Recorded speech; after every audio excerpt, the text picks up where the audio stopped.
Olá, seja bem-vindo a mais um Mata-Mata da Levante, comigo Flávio Conde. E hoje a gente tem um mata-mata super especial de duas ações que todo mundo pergunta, Magalu e Via. E o mata-mata de hoje vai ser dedicado à minha esposa Paula, que me aguenta fazendo os mata-matas toda semana aqui. Aqui não, porque ela trabalha em outro lugar, mas à noite fazendo em casa também. Então é para você, meu amor, o mata-mata de hoje, Magalu versus Via. Bom, o mata-mata de hoje, o principal motivo é informar você como foram os resultados do primeiro trimestre de 2022, o que esperar para o restante do ano e o que fazer com as suas ações ou com o seu dinheiro que não tem ainda Via ou Magalu. Aqui está a primeira página do relatório trimestral, tanto da Magazine Luiza como a Via. Eu sugiro a vocês entrarem no site Relações RI Via RI Magalu e olhar como é que foi. Vamos aos números vendas. Vendas é a coisa mais importante de uma empresa. É aí que começa a dar certo ou errado uma empresa. A Magalu foi muito bem, 14 bilhões de vendas, cresceu 13%, contra o primeiro TRI de 2021, que já era uma base muito forte. A Via vendeu 10.700, cresceu 3,3%, perdeu um pouco em relação a Magalu. Lojas físicas continuam crescendo pouco, mas crescendo no nível até surpreendente. Na Magalu cresceu 6,2%, na Via cresceu 2,9%. Boa parte do mercado apostava de pé junto que as lojas iam vender muito mal e não deu certo, não acertaram. Na parte do digital, do e-commerce, tanto o 1P, que são os estoques da empresa, como 3P, que é o marketplace, a Magalu foi muito bem, cresceu 16%, a Via cresceu menos, 3,7%, mesmo assim conseguiu vender 5,2 bilhões, um número muito bom. No final, a receita líquida do primeiro trimestre da Magalu cresceu 6,2% e da Via caiu só um pouquinho, 2%. Aí ponto para Magalu e meio ponto para a Via, porque num trimestre de inflação alta, num trimestre, o primeiro, que é o mais fraco do ano, o pessoal viajando, pagando férias, pagando matrícula das crianças, uniforme, material. Mesmo assim, a Via conseguiu vender quase igual, caiu só 2%. Na parte de lucro bruto e EBITDA, é a segunda parte mais importante. Se a empresa conseguiu vender tudo aquilo, vamos ver quanto que ela deixou de lucro bruto e depois de EBITDA. O lucro bruto da Magalu foi muito bem, cresceu 17,5%, porque ela conseguiu subir a margem de 25,1% para 27,8%. Parabéns para a Magalu, que conseguiu esse feito.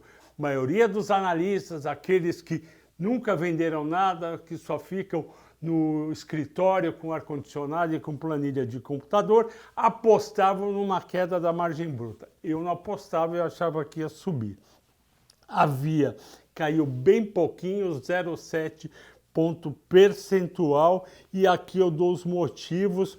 A Magalu conseguiu aumentar a receita de serviços, principalmente ligado ao marketplace, além de ter repassado gradualmente a inflação de custos e o aumento da taxa de juros para o preço final. Também o pessoal apostava que não ia conseguir e conseguiu. Já havia essa redução, aconteceu porque ela precisou reduzir seu estoque para fazer caixa e com isso ela cedeu um pouco no preço. O EBITDA ajustado da Magalu cresceu 1,7%, número muito bom, 434 milhões. E por que a margem caiu um pouquinho, de 5,2% para 5%? Porque ela teve despesas pré-operacionais de reestruturação. Vamos lembrar, a Magalu adquiriu vários sites e com isso teve um custo para integrar todo mundo, mas ela está com um plano para reduzir essa dívida. Já havia, ganhou, foi muito bem no EBITDA ajustado operacional, 758 milhões, cresceu quase 30% e a margem subiu. E por que ele conseguiu isso? Porque desde o terceiro tri do ano passado, a Via vem num programa de redução de despesa operacional. Conseguiu melhorar a margem EBITDA no quarto tri e de novo no primeiro tri. Nessa página, parabéns para a Magalu e para a Via. Lucro antes do imposto de renda e resultado financeiro. Nesse quesito, os dois não foram bem. Por quê? Teve um prejuízo a Magalu antes do imposto de renda, 253 milhões versus 78 milhões no ano passado, e havia 42 milhões de prejuízo contra 53 do ano passado. Por que as duas tiveram prejuízo? Foram muito mal? Não, não foram muito mal. Elas tiveram um resultado financeiro, que é despesa financeira menos receita financeira, de 420 milhões, em torno de 420 milhões negativos as duas. Por quê? Porque aumentou os juros dos empréstimos e financiamentos. Vocês lembram, primeiro tri do ano passado, o governo tinha uma Selic de 2%. Agora, no primeiro tri de 2022, entrou com 9,75, foi para 10,75 e agora 11,75. Portanto, esse custo maior dos juros da Selic prejudicou quem tinha dívida. Além disso, um trimestre difícil, onde as duas precisaram pagar mercadorias que tinham pago para fornecedores, eles tiveram que antecipar recebimento de créditos de cartões e com isso aumentou a despesa financeira. Mas essa situação vai melhorar durante o ano e no quarto trimestre não vai ter mais nada disso. E como foi o lucro líquido? O lucro líquido, prejuízo para Magalu de 98 milhões e um lucro operacional de 86 milhões para Via. Por quê?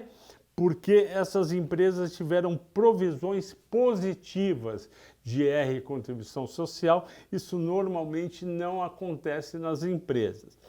Ninguém precisa se preocupar com prejuízo em um trimestre. O varejo brasileiro é um trabalho hercúleo, tudo custa. O que você recebe quando eles te dão desconto no frete ou zero frete, tudo custa. A competição é grande, mas essas duas empresas foram bem e são as duas líderes de mercado. Ninguém chega em lideranças de mercado à toa. São duas empresas competentes que estão fazendo um ótimo trabalho num período difícil. E como está o endividamento e o caixa da empresa? A dívida líquida da Magalu, terceira linha, cresceu para 4,9 bi de 2,7, isso eu já tinha falado, ela tinha que pagar fornecedores, cresceu a dívida em 2,2. Só que usando o cartão de crédito e ajustando o crédito, ela foi para um caixa líquido ajustado de 1,6 bi, ou seja, ela tem mais caixa do que dívida. Ponto para Magalu. Na Via, ela aumentou a dívida em 600 milhões, foi de 2,8 bi para 3,4 bi, só que ela também tem cartões de crédito a receber. Somando isso, a empresa tem um caixa líquido ajustado de 500 milhões de reais, 0,5 bi.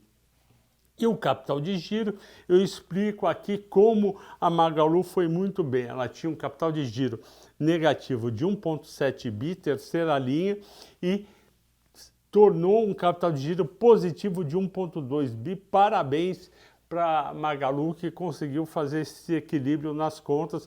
Ela tem 11 bi para receber nos próximos 12 meses, contra 9,9 bi para pagar.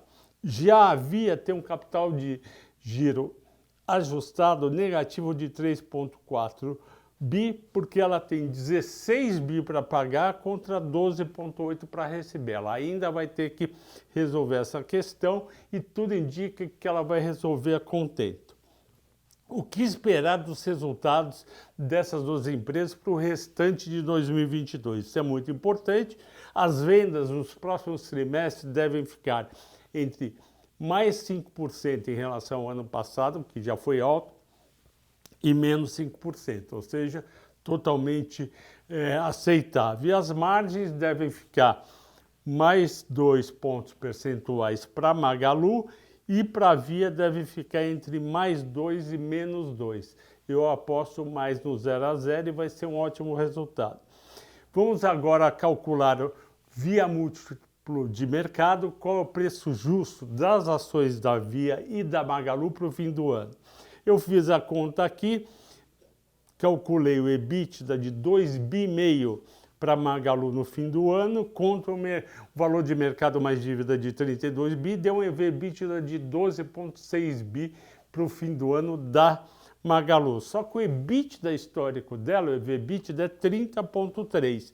Fazendo a conta, se voltar a ser precificada a 30 vezes o EBITDA, o preço-alvo da Magalu vai ser 10,40 no fim do ano, um potencial de valorização hoje de 158%.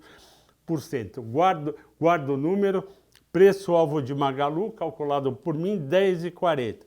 Mesma coisa eu fiz com Via, preço-alvo 8,80, potencial de valorização de 205%. Agora eu vou comparar com o target price de outros analistas de mercado, para vocês terem uma noção se eu estou fora, se eu não estou fora.